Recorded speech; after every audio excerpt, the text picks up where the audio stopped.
3 jours plus tard, elle est allée au mariage de la fille d'une de ses amies. Pendant les moments heureux, une fille a intentionnellement laissé tomber une assiette de soupe sur sa robe. Elle s'est sentie furieuse et l'a confrontée. La fille prétendit ne pas l'avoir fait intentionnellement. Chiamaka était tellement en colère contre ce que la fille avait fait jusqu'à ce qu'elle dise quelque chose qui l'attrista. Suis-je la cause de ton absence d'enfant? Pourquoi m'avoir tant agressé? La fille est partie immédiatement, laissant Chiamaka sans voix, se demandant ce qui aurait pu justifier une telle insulte de sa part. Ses amis ont essayé de contrôler son humeur en la suppliant de se calmer. Elle est sortie de la réception en colère pour rentrer chez elle. Ses amis lui ont demandé de ne pas le faire, mais elle a donné une excuse pour aller changer de vêtements.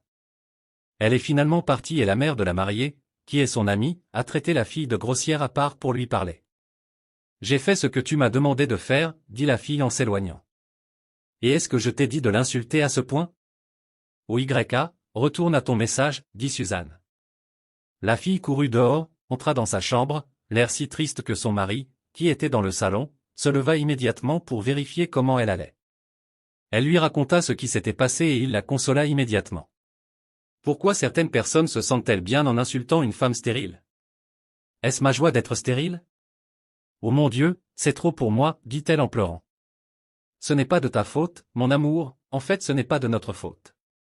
5 mois